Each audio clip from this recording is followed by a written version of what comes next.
Hello, hello. Hey, folks. How's it going? This is Yevgeny from Day One Careers with our usual show, the weekly free Amazon interview coaching session. So there's all three of you guys right now online while I'm setting up and running through the various housekeeping shows. It would be great if you guys could tell me if you can hear me, if you can see me, and we are going to get on with the show.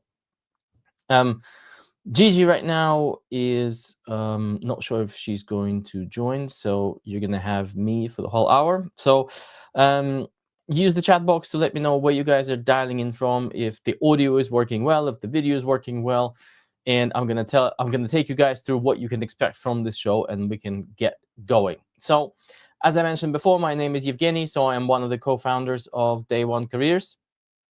So if you are watching us from the YouTube channel, then you probably know who we are. But for those of us who don't know who we are, I'm just going to quickly give you a little bit of introduction, and then we can get with the bulk of the show. So both Gigi and myself, we used to be Amazonians. We worked for Amazon as senior marketers, leaders, and we were both hiring managers and interviewers on top of actually doing the day jobs at Amazon.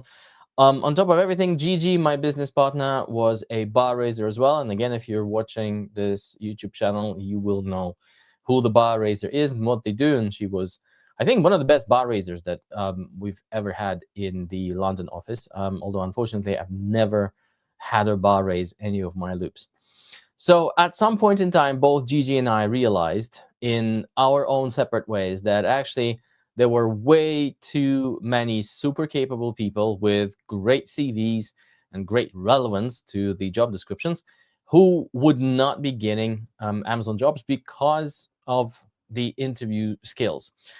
Gigi, for example, could very quickly see that folks who took some training and coaching before they showed up for the interview, they were doing really well. And then she also discovered that there's quite a lot of misinformation online about behavioral interviews at Amazon. And so she started a YouTube channel, Amazon Interview Whiz, while still at Amazon. And then she left Amazon and made it into her business. At the same time, the way that I figured this out is closer to the end of my tenure at Amazon, when I interviewed someone and they were about to bomb during the first phone screen, rather than rejecting them outright, what I would do is I would give them some coaching and I would progress them to the second phone screen, and then I would monitor how they would do during their second phone screen and the subsequent interview stages. And lo and behold, their interview performance actually improved. So who would have thunk it that that improving interview skills can actually help you get jobs? So at some point in time, both Gigi and I worked with one candidate, both of us, and the candidate said that we should meet. And then when we met, basically we decided to merge our businesses, and that's essentially how we started this whole Day One Careers thing. So what we do in this show, folks, and what you can expect. So I'm here for the whole hour, and I'm going to be answering all your questions about behavioral interviews at Amazon. I'm saying behavioral because in every interview situation, Amazon will likely want to assess your functional skills, technical skills, and general non-technical general leadership skills. So the non-technical leadership skills, so based on behavioral interviews at Amazon, which are in themselves based on the 16 leadership principles, is where we specialize. Which means that if you have an interview for, let's say, a data center pre-construction manager, which, believe it or not, that's a job at Amazon, on top of thousands of other job families, unfortunately, we won't be able to guide you on anything functional related to pre-construction processes. But on the behavioral aspect, we can and we will guide you because it is pretty standard and pretty uniform. So if you, the way this works is in the chat box, this is where you need to post your question. And I already see a question in there, so I'm gonna get to you guys in just a second. So post your question into the chat box, and I'm gonna bring it up on screen, and I'm gonna do my best to answer it. Now, just before you post your question, think about it. Is it something that's very generic? Like, do you have any tips for the Amazon interview? Or is it something specific to your situation? So make sure that it's specific to your situation so I can help you um, in a personal way.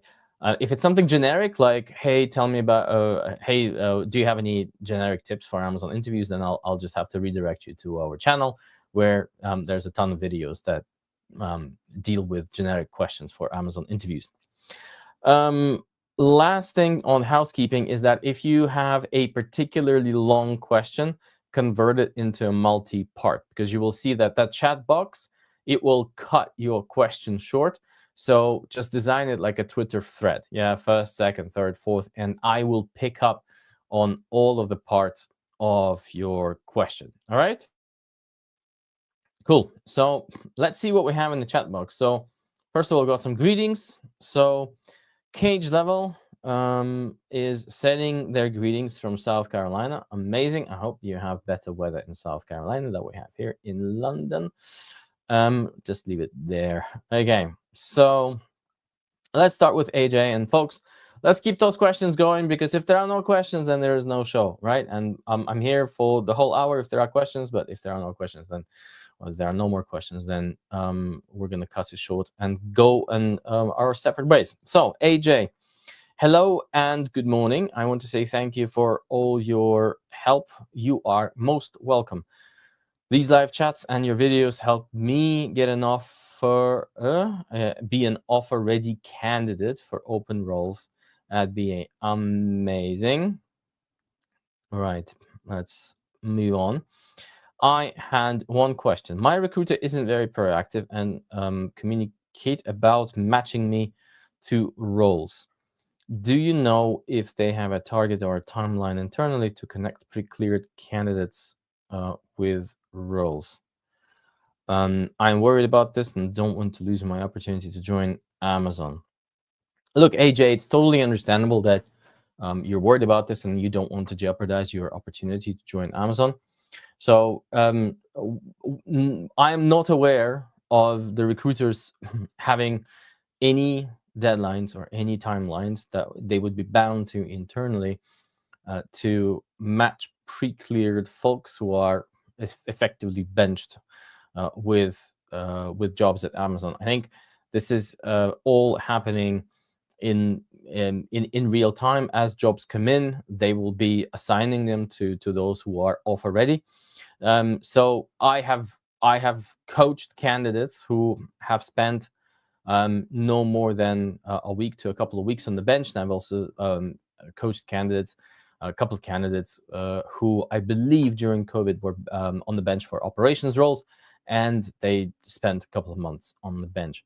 So the one thing that I will always recommend, and this is to you, but also to everyone else, no matter what stage of the process you are with at Amazon, always maintain a constant line of communications with your recruiter. There's absolutely no downside from you guys sending follow-ups to recruiters, because as long as you're polite, it's absolutely fine. They owe you the response on what's happening with your application, or if you're benched and you're offer ready, what is happening with that offer. So keep an open line of communication. They're not going to just suddenly disappear. And if something, God forbid, happens, sometimes recruiters also lose their jobs or they move teams, you can always write to a different recruiter to help you out and restore that contact. So I hope you get this job, and thanks for the kind words about our content. Cool. So now I'm going to Cage Level's question. So I have a hiring manager interview for 60 minutes. Okay. Please, can you share more about how these 60 minutes might be broken up? So your interview with a hiring manager, this is what Amazon calls a phone screen. Obviously, there are no phones. It's all happening over Amazon Chime, but because the original intent of the call was to just have a cursory interview with the candidate without the video being on, is still called a phone screen. Phone screens at Amazon are not as predictable as loop interviews. That's just the way that they're designed. So it can be a bit of a catch-all interview where they would throw things like, why do you want to work at Amazon? Tell me about yourself. Walk me through your resume.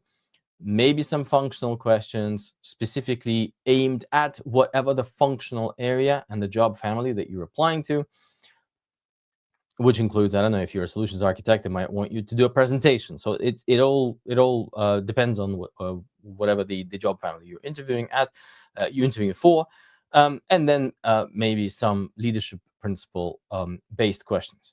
So the way that we tend to think about phone screens is that in a very likely scenario, which happens, I'm going to say, in 6 interviews out of 10, based on my experience working with candidates in my coaching capacity, for the non-technical part, and I specifically mean for the non-technical part because the technical part varies depending on the job family, but for the non-technical part, you can expect something like, why Amazon? And that's your motivation pitch.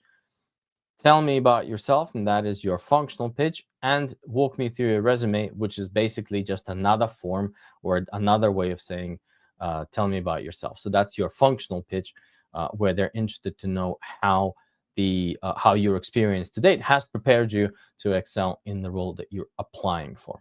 So if you kind of have this menu in your head as you prepare for this conversation with the hiring manager, I think it will cover 6 out of 10 scenarios. The other 4 out of 10 scenarios could be just about anything, because the phone screens are notoriously a little bit random. So there's a follow-up on AJ. Is there any way I can make the process faster or help them with this matching process? Yes, you can. Yes, you can, because they already mentioned this to you, right? So or I am actually, let's have a look. This may not have been, no, this was from you. So look, you can always help your recruiter by finding the roles that match the same one for which you have been pre-cleared online on Amazon.jobs and supplying them to your recruiter. This will make their job a lot easier. This could potentially land you a role faster. Now, this assumes that the role that gets open posted externally is something that your recruiter doesn't learn about first.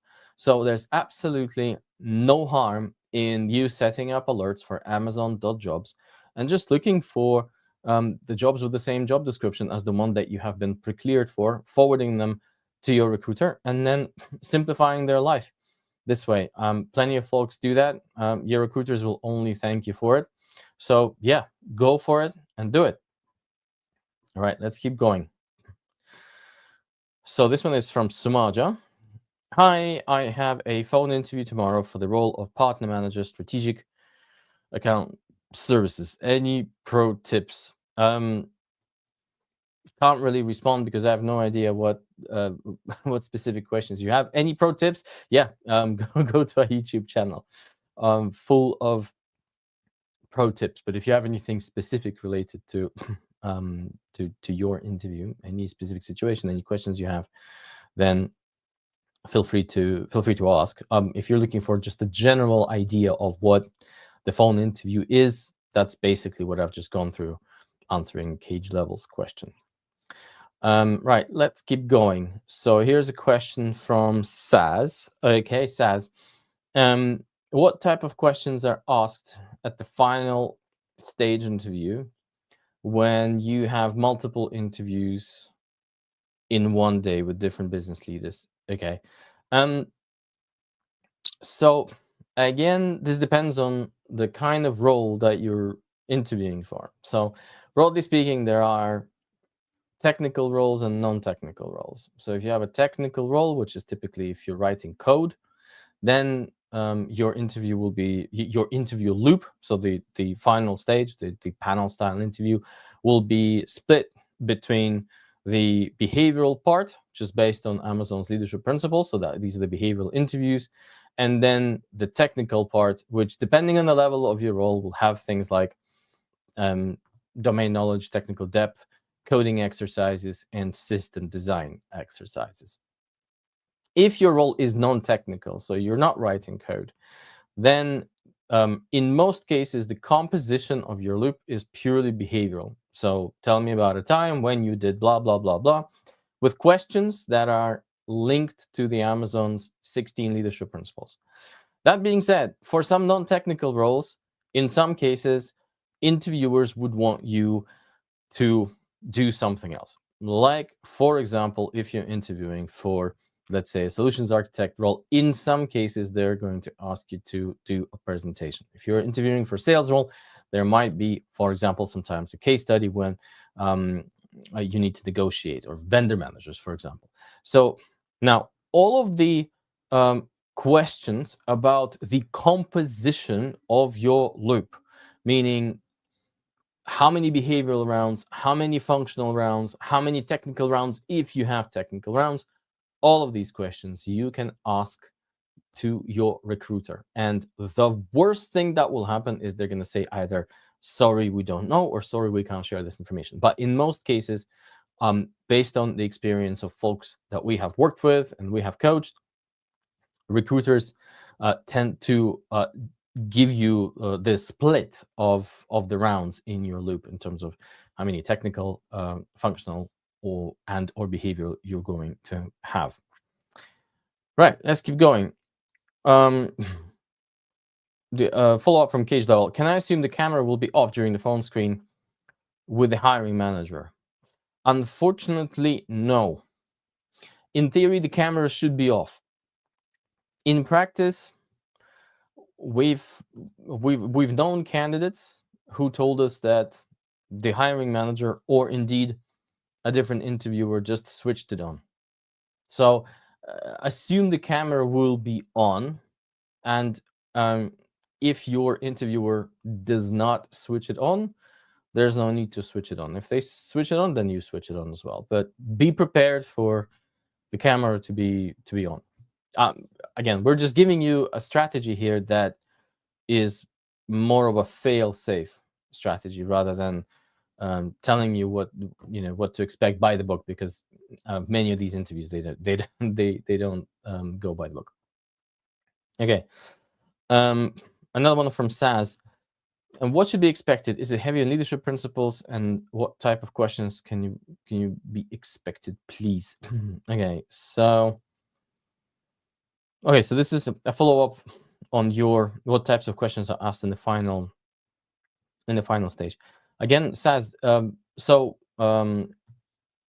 just to be super clear, the in the final stage, you're definitely going to have behavioral interview questions, 100%. So this is going to be your non-technical evaluation. You also might have functional evaluation. What functional evaluation or functional questions or functional assessments you will have during your loop is something that you need to ask your recruiter, because we won't be able to guide you, because it depends on what functional area your role is in and how your team wants to evaluate it, because there is no set way how, for example, non-technical roles within the functional side are being evaluated. On the behavioral side, which you will get behavioral interview questions. The types of questions that you will get depend on what leadership principles the hiring manager believes to be essential for this role. Before a hiring manager can post the role, they need to think about what LPs are essential / critical / important. For a typical L6 role, for example, assuming it's a non-technical role and all of your rounds are behavioral, you will be interviewed on 10 leadership principles. So that's typically 5 interviews, and that's 2 leadership principles per interviewer. So when an interviewer gets their assignment for whatever the leadership principles that they're going to be screening you on, the 2 LPs, they will prepare questions that map to these 2 LPs. And these are the questions that will be asked. Now, if you want to figure out the types of questions that they might be asking for these leadership principles, what you need to do is you need to start from your job description and try to identify the keywords that map to the leadership principles of Amazon to see what those key leadership principles might be for your role. We have 2 videos on our YouTube channel where my business partner Gigi actually does a live deconstruction of a job description to show you how you can do this yourself.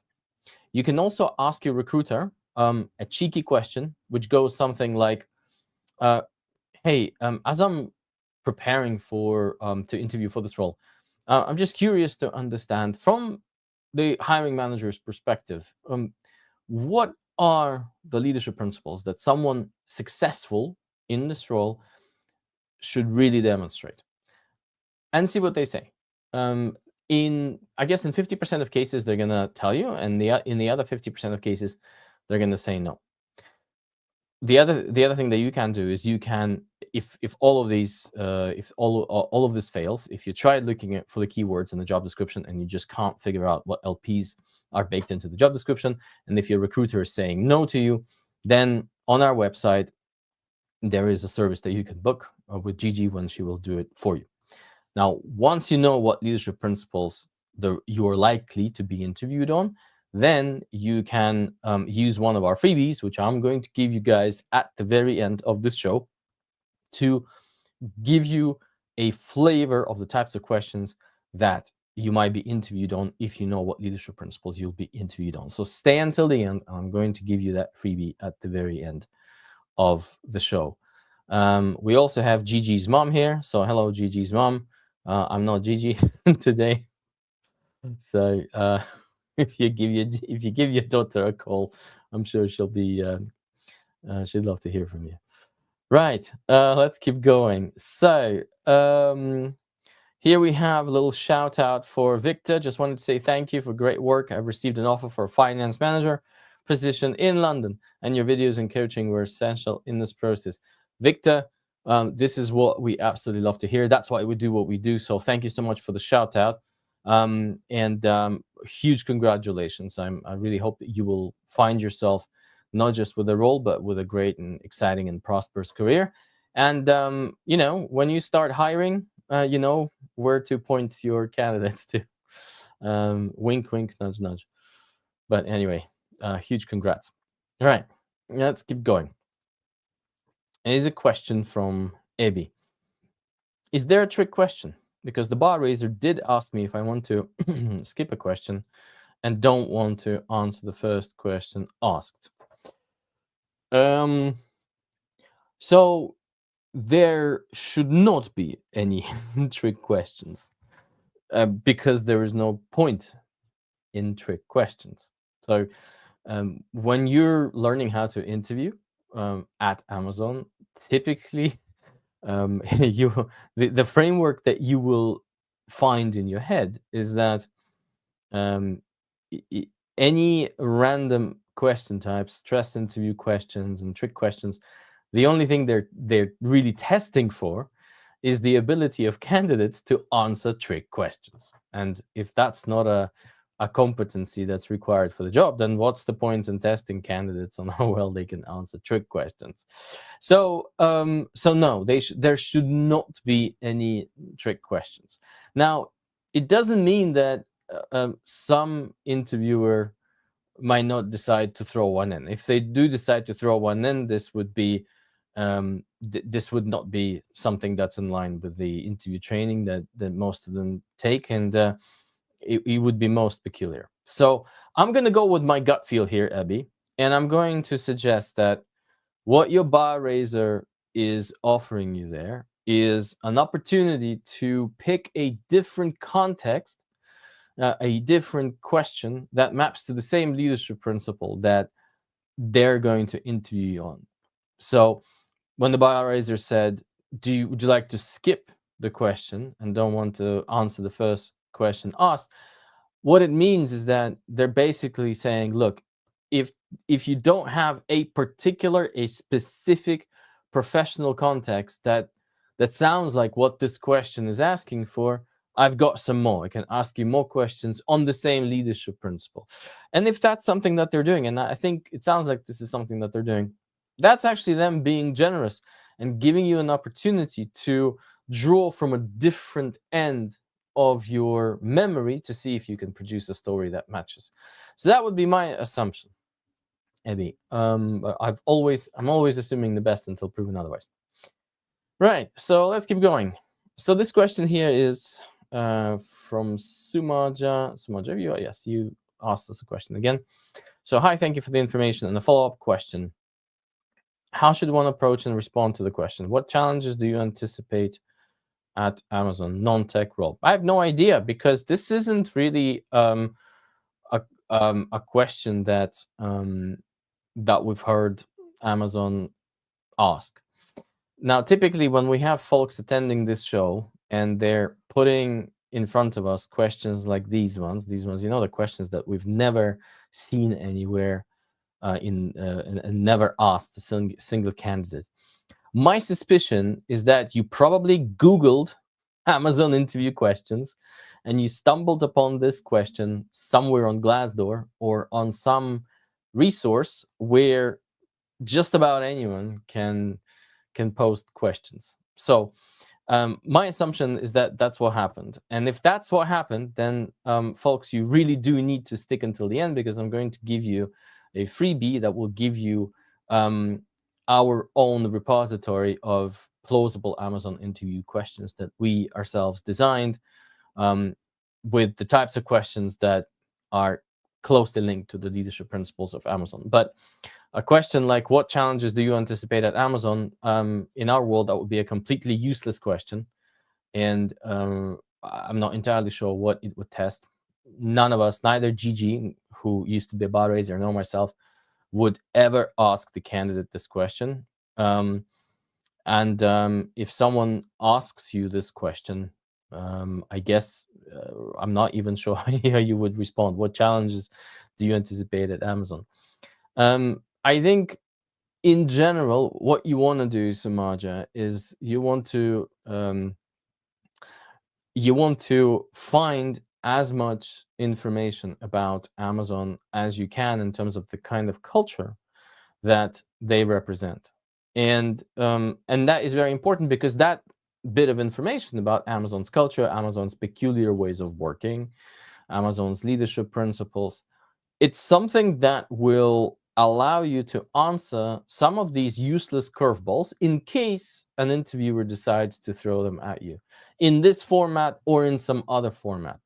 So here, for example, say that maybe you're coming from a culture where it's death by PowerPoint and you're transitioning to Amazon, which for internal communications and internal decision making does not use PowerPoint, but prefers a document with a narrative laid out. So you might have learned about it, and when they ask you, or if they ask you, what challenges do you anticipate at Amazon, you convert this question into an opportunity to demonstrate that you've actually learned something at Amazon, and you're approaching this interview with a very, very cool head, meaning you know what you're doing. So you could say something along the lines of, well, I'm not sure if it's a challenge really, because it's something that I think I would really welcome. But I currently work in a company where most of the decisions, or at least big decisions within the organization, are made in boardrooms where you present a PowerPoint presentation, and in which case you tend to direct the narrative and direct the flow, and so you are the one who's telling the story, as opposed to the facts and figures that you're putting on slides. I know that at Amazon you guys prefer documents, and you do the study hall at the beginning of every meeting so that every attendee who reviews the document and needs to input into making a decision has enough time to digest the story and the numbers and the facts in the document without the interference from the presenter. I really love this approach, and I think it will likely lead to better and more thoughtful and more thought through decision making. So it is something that I would very much welcome. I can't necessarily anticipate it's going to be a major challenge for me, but it's going to be a very welcome learning experience and a transition. So that's how I would respond to this question. But it obviously needs you to have done this research in order to be able to answer this question or anything else that they can throw at you in this format. Let's keep going. So here's a question from Mandip. I'm preparing for a GTM role at AWS. I am share those stories with ChatGPT to ask me follow-up questions. How effective is this approach? So this approach is effective partially. It's effective partially. Why? Because it is impossible to predict the actual follow-up questions that the interviewer will ask you, because there's nothing specifically that prescribes them what questions to ask. And it really depends on the interviewer. So my favorite questions were why and how. Because if I'm satisfied with the basic facts, the basic outline of the facts that you've shared in your story, and say I've asked you some follow-ups, maybe if I want to double click on something and just get some extra facts, then the only thing that I'm interested in is why you thought what you thought, why you made the decisions that you made, and how did you go about approaching different topics. For example, just to give you an example, say I asked you a question on ownership, about a time when you decided to volunteer to take on a project or an initiative that maybe wasn't within your job description, right? You saw an opportunity, like you saw something that needed to be done, and because, as the definition of the ownership says, because you're the owner of the business, you always think long term. You don't care if it's your job, if it's not your job, right? Like owners just get after it, right? So you decided to volunteer and took on this initiative. While you're telling me the story, or after you've told me the story, I might be interested to understand, okay, well, are you the sort of person who, for example, just always volunteers their time to just about everything at the expense of doing your core job? Because then that's not ownership. That's just, being irresponsible. So, and again, it depends on what you've shared with me. But one of those follow-up questions that I might ask you is, well, how did you square this extra project that you've took on with your current responsibilities? How did you prioritize, and did you have to make any trade-offs? If not, which trade-offs? And then see where that takes me. So if you want to take my framework and give it to ChatGPT, then my framework would be how and why. But but then I guess it really depends on the actual interviewer and what they want to follow up on. So definitely do it. Get ChatGPT to brainstorm on some of the follow-up questions. At least this will help you think of different eventualities. But some of these eventualities might be in vain, and some of them will hit exactly what the interviewer might be looking on. So I'm not saying to you, don't do it. Do it. Just don't expect it to always be right, because at least for now, ChatGPT cannot read the mind of your Amazon interviewers. Let's keep going. So I have an Amazon pathway chime screening call in 2 days. How do I go about this? How to respond to why Amazon? What kind of answers is best avoided? Right. I'm going to give you one big tip, which will be applied to all phone screens and why Amazon. So avoid ultra generic responses. So look, it's very likely that your interviewer has interviewed multiple people before they interview you. And generally speaking, Amazon interviewers, they would have heard just about every permutation of why Amazon responds, right? So I guess the way that I'm teaching my clients, and the way that we're teaching our coaching clients and course students to answer why Amazon questions is basically this. Now, it needs to be genuine and it needs to be personal. What does that mean? It means that if you just cut and paste a response from the internet, you're going to go into the bucket that with the sign, 1 million people told me this answer, right? because a million people would have gone to Google and they would have copied something, pasted something, and responded to the interviewer this way.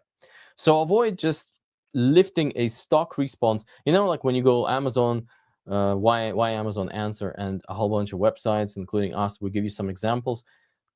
The reason why we provide you those examples is because they're examples. They're examples. Don't copy and paste them, right? Because if you do that, you're going to be just like a million of people who have done this before. So the next level is where we want you to go to. So find something about Amazon that sparked your interest.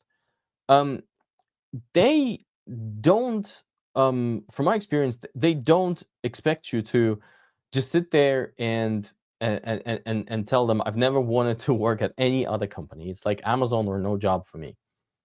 And I'm not interviewing with anyone else, and I will never interview with anyone else because it's either Amazon or nothing for me. No, the way that I used to approach these conversations is that, well, if when I was an interviewer at Amazon, my approach was this: well, if I'm interested in your profile, and this is a Fortune 500 big tech organization, it's very likely that other Fortune 500 big tech organizations might also be interested in your profile. So I would expect you to also interview with other great organizations. And so from that perspective, I was genuinely curious.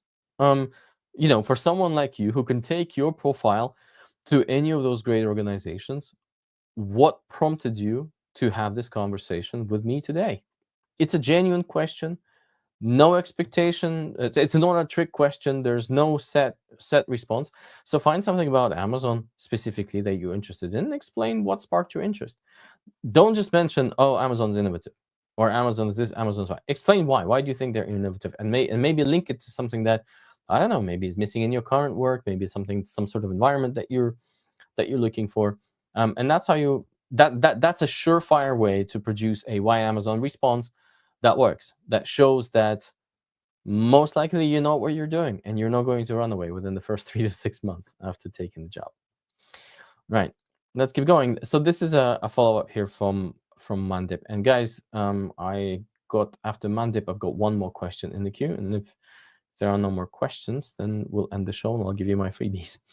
So if you have more questions, I'm here for 22 more minutes. So let's keep those going. I'm here for you guys. Right. Also, how long does it take for Amazon to set up loop interviews? I passed screening last Wednesday, but I haven't heard from them since. It literally depends on the availability of people. It depends on, many different internal factors that you have absolutely no control over. So the only thing that you can do, Mandip, is keep on following up with your recruiter. Just mention to them that you're getting ready, you're very keen, you're getting ready to interview. So go for it.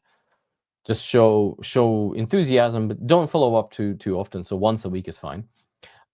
Because they're not setting up your loop doesn't mean that they forgot about you.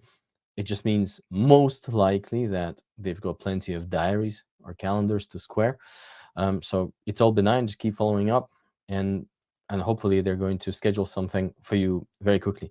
There is no SLA on how quickly your loop should be scheduled. There is an SLA on how quickly they should respond to you after the loop, which is within 5 business days.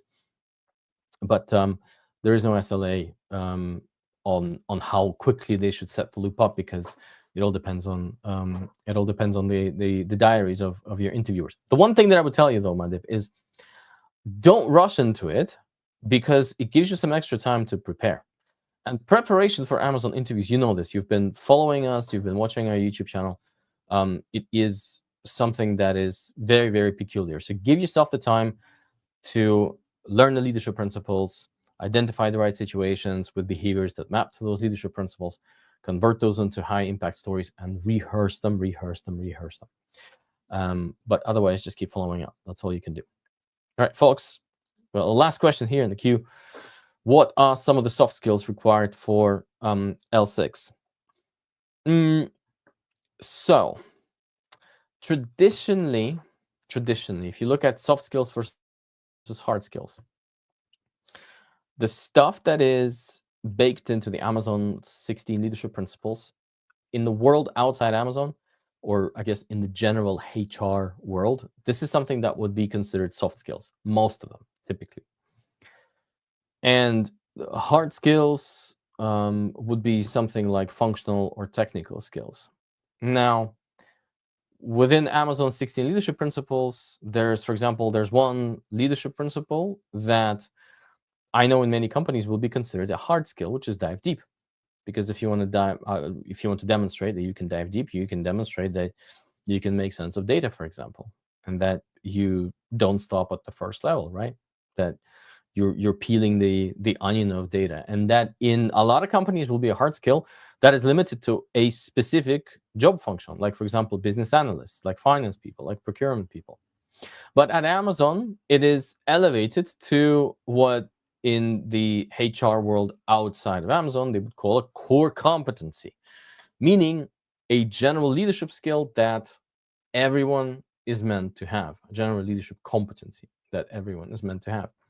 So when you're asking what are the soft skills that are required for L6, it's in the job description. So the soft skills that are required for an L6, it is all in the job description in terms of the keywords for the leadership principles that the hiring manager believes are to be important for a particular role. Now, there could be some other soft skills, something that you might call soft skills, but actually they are the hard skills for the job. So, for example, and those skills would be functional, not general leadership skills, not the leadership principles or core competencies. For example, stakeholder management. So if you go through the 16 leadership principles at Amazon, you're not going to find stakeholder management.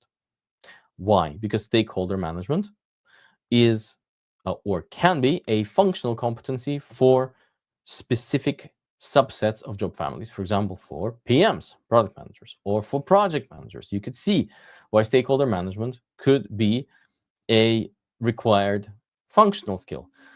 Is it a hard skill? Is it a soft skill? Maybe it's a hard skill, maybe it's a soft skill. But whatever it is all dependent on the job family that you're interviewing for, and it must be baked into the job description. So whatever is in the job description, that's what's required. But there aren't any specific generic standard soft skills or LP requirements by level. It's all job specific and hiring manager specific. Let's keep going. I have a TPM first round interview scheduled. Does Amazon prompt interviewers to ask hypothetical questions? Should I expect one during this call or all behavior? So if you if you spend a couple of years kind of steeping in Amazon, inside Amazon, in the interviewing culture, the chances of you asking hypotheticals to your candidates will be very, very low. Because hypothetical questions are entirely useless. The only thing that they're testing is how well the candidate can think on the spot in order to answer a hypothetical question.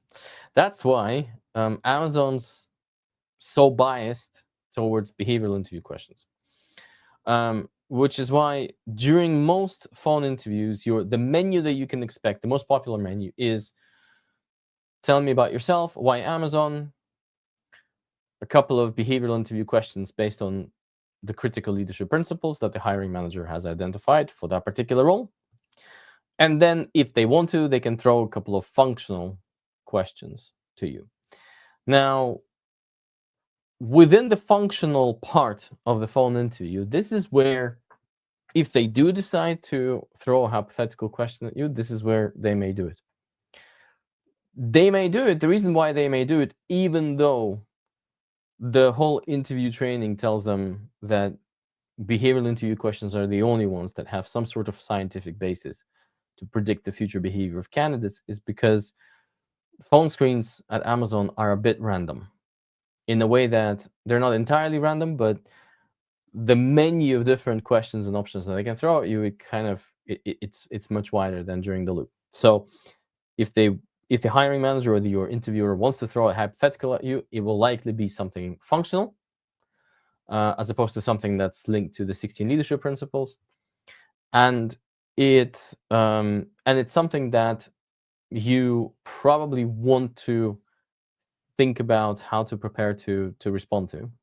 So our general advice is, if you hear a hypothetical, always try to convert it into a behavioral question. For example, if someone asks you, how would you solve problem X, Y, and Z? And that's typically a functional question related to, for example, technical program management, whatever the functional skills that are in that job description.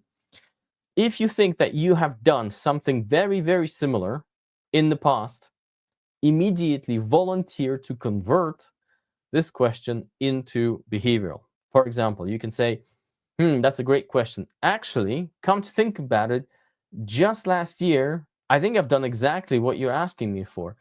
Would you like me to tell you a story about an actual project? In our experience and the experience of folks we've worked with, 7 out of 10 interviewers will actually prefer a story that happened in the past, where you've got actual behaviors to talk about, actual results to talk about, and actual impact to talk about, as opposed to the musings of your brain that you managed to come up with on the spot about a hypothetical problem that may or may not exist. So in 7 cases out of 10, you will be welcome to convert a hypothetical question into a behavioral interview question, which is related to the functional competency, and then just give them a story where you did exactly what the hypothetical question asked about. Now, there's going to be the 30% of folks who will say, no, could you just think of something on the fly? And then in which case you just think of something on the fly. So, long story short, hypotheticals isn't something that they should be asking. Unfortunately, many of them do ask hypotheticals. It's not something that you can prepare for precisely. What I would do, however, is, and again, this is just, a little hack. So copy that job description, paste it into ChatGPT, and ask it to come up with a few behavioral questions and a few hypothetical interview questions based on the functional skills or the functional requirements of the job, and see what it gives you. As I mentioned to the previous to the previous candidate here, whatever ChatGPT comes up with, it's the value of it is partial, right? You will never be able to fully predict what's in the interviewer's mind, but at least it will give your memory and your brain a little bit of a jolt to start thinking about, okay, well, how would I answer this? How would I answer that? So that's the best we can do. and you're welcome. Right. So we've come to the end of our queue of questions, and which means that it's time for freebies.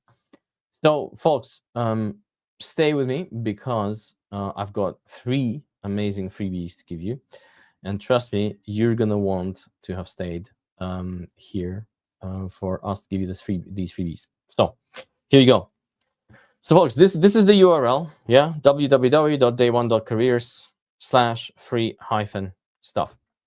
So there's 3 amazing freebies that we're going to give away there.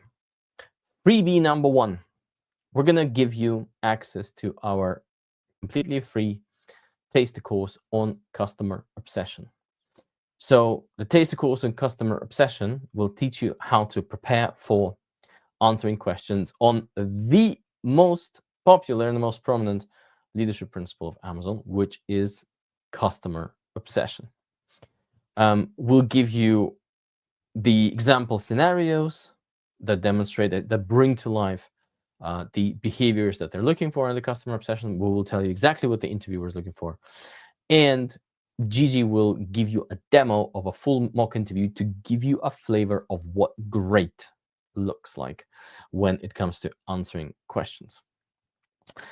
I will also give you a demo of the AI Story Bank, which is a tool that we have built that helps you practice answering behavioral interview questions which comes part and parcel together with our paid product, our flagship product, which is called Amazon Interview Success System. But get this freebie and at least get yourself on the way to learn how to respond to behavioral interview questions on customer obsession.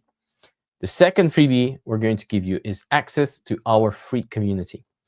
In that free community, we currently have over 6,000 members. We've got folks that are constantly interviewing. There's always something in there who is interviewing soon and is prepping. And everyone is looking for an interview buddy.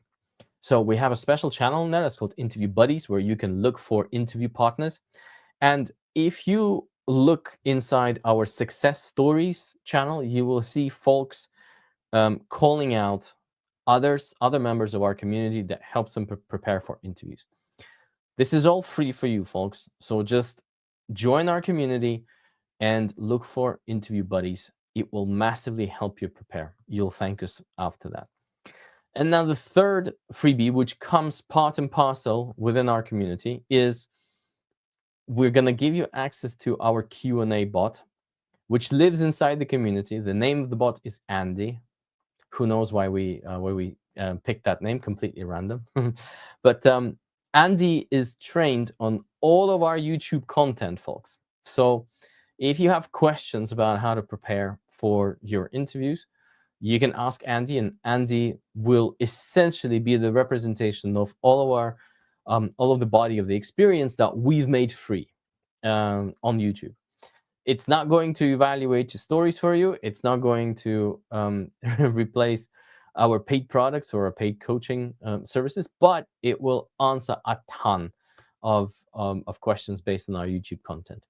So these are the 3 freebies that we're going to give you. So go to this URL, grab those freebies, and use them to prepare for your upcoming Amazon interviews. So that's it, folks. For everything else, we'll see you in the community where you can ask Andy all your questions. And otherwise, we'll see you next week. And we're going to keep our fingers crossed for your interviews. If they're upcoming, go smash them. But otherwise, we'll see you in the show next week. Take care.